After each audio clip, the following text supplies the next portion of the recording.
Hi, everyone. Once again, we are back. This is Dr. Sumit Grover, and you can call me by my first name, Sumit. And today's discussion is a continuation of my last video, as I promised, which many of my patients are waiting for treatment of ADHD.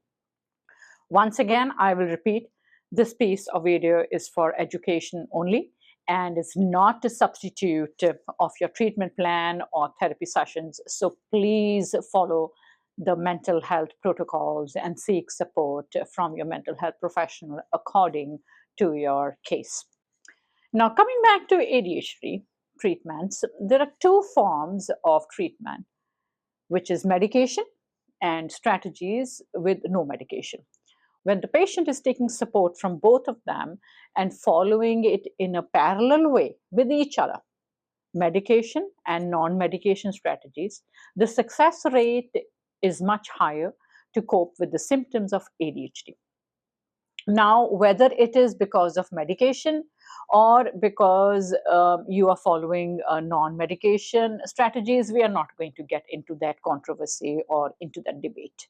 But according to the research, when both of them are followed, ADHD is coped in a better way. The non medication strategies of ADHD are coping or having some strategies to cope with certain symptoms of ADHD. For example, forgetfulness and lack of organizational skills is a very common symptom of individuals with ADHD. So, therefore, we all, whether we have ADHD or not, we are using our phones these days to make a checklist of things and using calendars in computers or phones, which it's become much easier than olden times when we just had a pen and a paper to write with, and we were coping with lack of organizational skills and forgetting issues. Another successful important technique or strategy to improve our memory is chunking theory. Chunking theory is grouping information into chunks because it is easy to remember. For example, 4, 7, 4, 9, 6, 5, 3, 2, 7. If we make chunks or group these numbers in a separate way, it is easier to remember. For example, first we learn 474, then we learn 965, and then 327. Another strategy used for people who have memory or forgetting issues connected with ADHD is associations and pairing. The things that can be linked together can help them to be remembered in a better way. In one of the tests or memory test or even test for ADHD, we give a list of words to the patient to learn, a long list of words, about 16 to 17 words to learn. It is very clear that the patients, they learn how to associate certain words which go better with each other, like boat, water, cruise, fish. They all remember it together. Teacher, lesson, pencil, book. They learn and remember them together. So they are forming associations in their own mind, which helps them to remember things in a better way. So that is why pairing and forming associations with the things which we have to learn is a good strategy for people with ADHD. Another strategy to cope with memory issue or forgetting issue with ADHD is that we all humans do have a tendency to memorize pictorial things than non-pictorial things. That is, we remember something when we visualize in our mind in a better way. For example, if you print bold letters of words or scenes of how to do the or steps of tasks of how to do them, you are able to not only improve your forgetting issue, but also the lack of organizational skills because you're organizing beforehand in your mind. With organizational skills, time planning issue is also one of the common symptoms of ADHD. Many of my patients, they come and tell me, Dr. Grover, the time passes so quick and I haven't even started the task and the time is done. Because there is lack of time plan for each and every step of a task, which has to be figured out before you start the task. Therefore, what we suggest to our patients that whatever planning you were doing to do a certain task for a day or any other work or any other task, make step by step list with the time slots in minutes and mention them next to the step. For example, if you're planning your day and you're getting up. So the plan of the day is you get up out of the bed, you go and brush your teeth, you take a shower, then you come downstairs, prepare breakfast for yourself, eat the breakfast, wear your shoes or sandals, go find your car keys, go to the car, and you start for work. Now, all this process, if you are saying, oh, it will take 20 minutes, when I ask my patients to make step by step time slots like 10 minutes or 8 minutes for brushing the teeth and this many minutes to make breakfast or to be in your car, the timeline what they were expecting the work will be done was much lesser and squeezed in than what the actual real timeline is. So I ask my patients that after making a step by step time slots, add a buffer of 3 to 4 minutes at the end of your own time plan, what you are planning. Practicing this technique with each and every step of time slots with practice effect makes the patient cognizant enough to figure out realistic timeline for each task which they have to carry on. Another symptom of ADHD is procrastination. Certain strategies which can include to reduce procrastination. Patients find very hard to start the task. So one of them is worst first. That is, do the task first, which you really don't want to do. Because once you have done that task, then you will, in comparison, find easy to do other tasks. Another method is using momentum. Doing a task that you like gives you energy and without a break, quickly shift to a task that you had been putting off and that you don't like. Another strategy to cope with procrastination is just 5 minute plan. To just spend 5 minutes on the task. That is, 5 minutes is such a small amount of time that you will feel you can tolerate this for 5 minutes. And at the end of the 5 minutes, assess and see if you can spend another 5 minutes and so on. Another strategy which most of the students of the university and students they use, that they're living in an environment which is very distracting with roommates or friends. They choose the strategy prime place.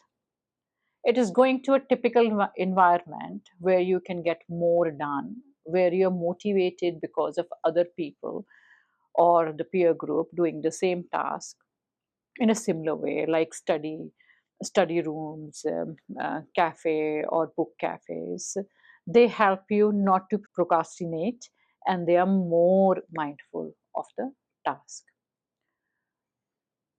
One of another successful strategy, which I have noticed with my patients, not only supports with people with ADHD, but also with anxiety and stress, is imaginal cued relaxation or visualizing techniques. In this technique, the patient who procrastinates can use an imaginary or visualize the task being successful and completed in their mind step by step, and using that momentum get going on the task in real life. The controversy here which comes is the patient with ADHD do have tendency to blank out and be in their own fantasy world. So with them, we have to be little careful by setting timeline or a reminder till what time they can visualize. Otherwise, they'll be lost in their own fantasy, I suppose, and the task will never be done.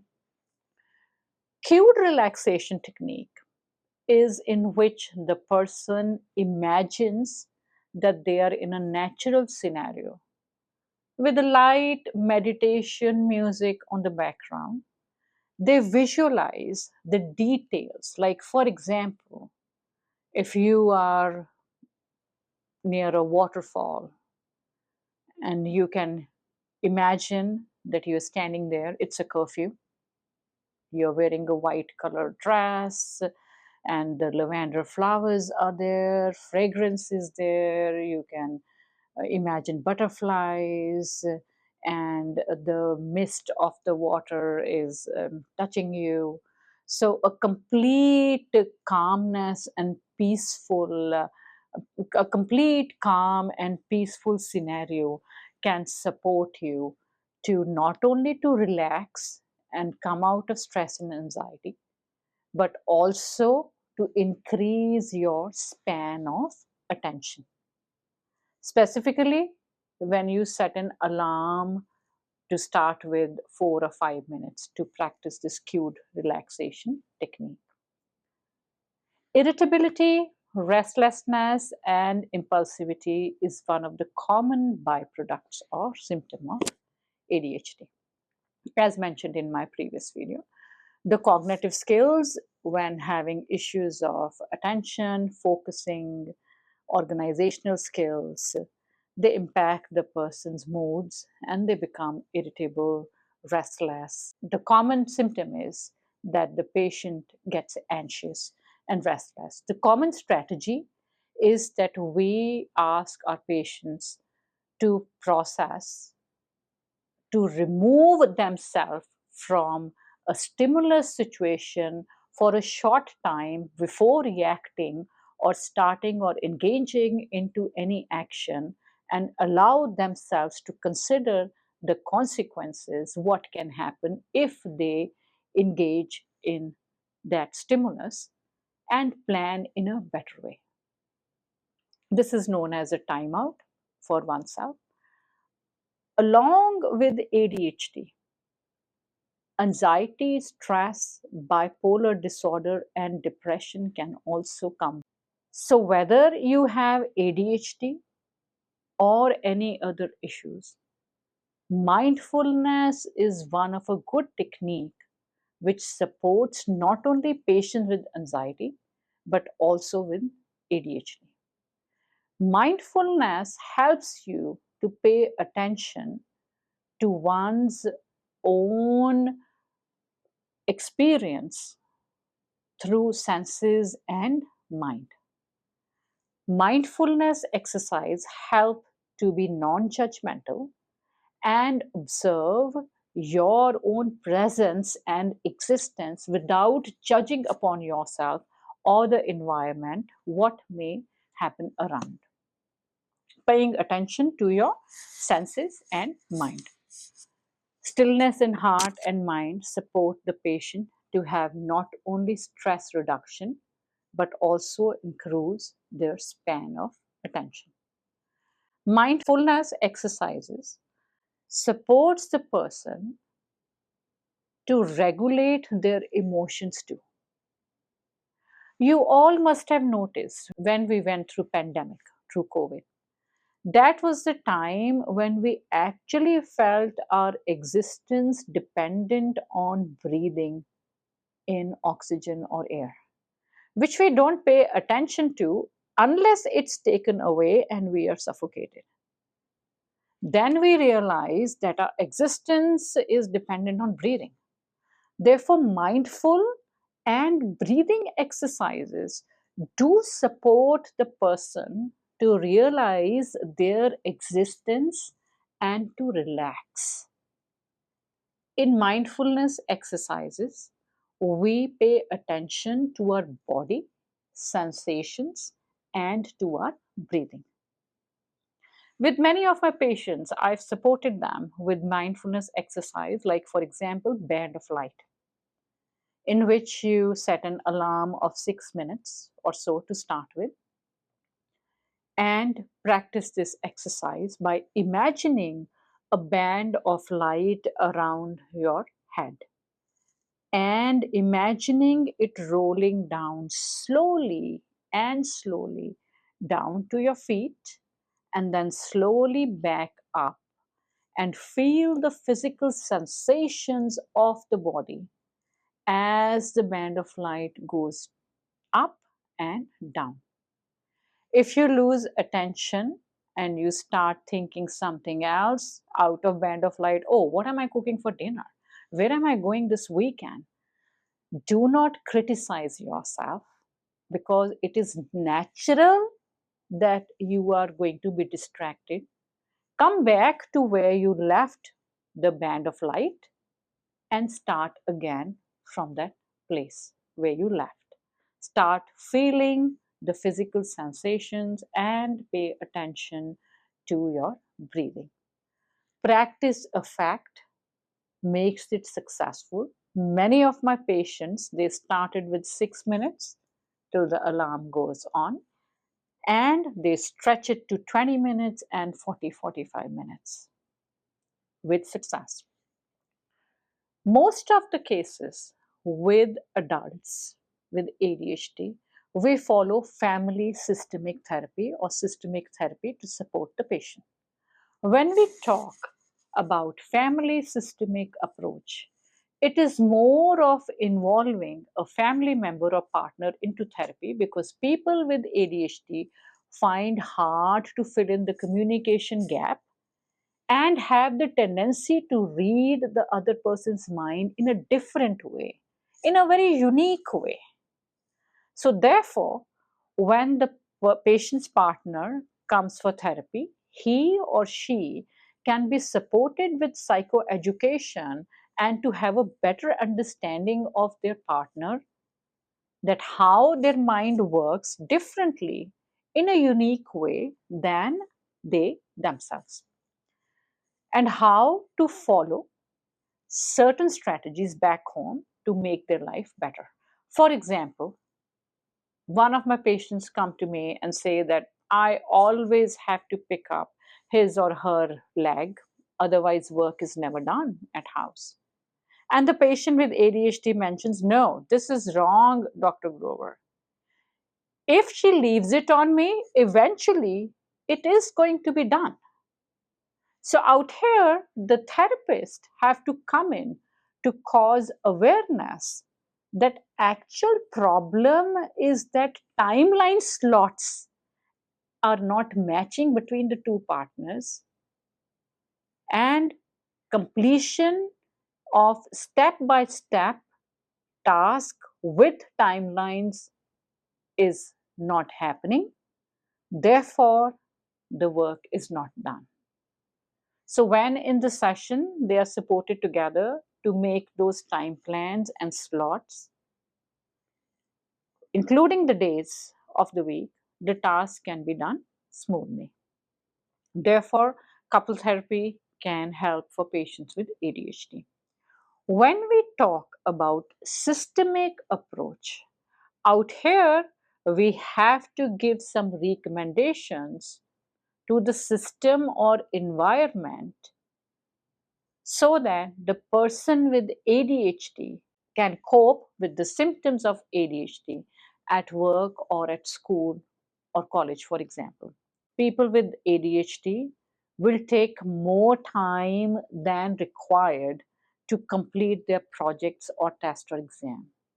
So they need to be provided with extra time more than a person without ADHD to complete a certain task, test, or project. For them, because they have forgetting issues too, as we've discussed previously, they are better with more pictorial and visualizing skills. It's better to give them more handouts and notes or include more notes in advance or before the meeting or the conference. They will work better. Special seating arrangements right in front of the lecture or in the end of the conference hall without distraction can also support them. So don't forget, out here we are trying to maneuver the system to support the patient with ADHD. Another example is to set up reminders with important dates like filing of a tax return date or attending an important appointment and doctor's appointment too. When we miss them, they are charged quite a high missing appointment fee. So of course we have to do a reminder call to them, but with the better way to work with the patient with ADHD is to have some extra reminders. For example, in our practice, we have instructed the front desk not only to remind 24 hours before the appointment, but also few hours before the appointment so that the patient does not forget about the appointment. So here we are creating a system to support the person at home and at work to cope with the symptoms of ADHD. So, technically, the coping strategies are the only non pharmacological strategies or techniques to support the patient. Also, I would like to say once again that having ADHD is not a social stigma. It should not be. It is a problem which can be solved. It is a problem like every other physical problem, like kidney stones or blood pressure or anything physical. We do have certain strategies, including medication, to cope with the symptoms of ADHD. But once again, remember the solutions are there, but the solutions may not be the way you want. You have to learn how to accept realistic possible solutions to cope with certain disorders, whether it is medication or therapy. Once again, it was great to record this piece of video for you all. Send me questions. We can have some further discussions below the page of my YouTube. We do have an email ID. Email me. Your name will be kept confidential. Till then, have a good day, have a good night, have a good life, and wish you all the best.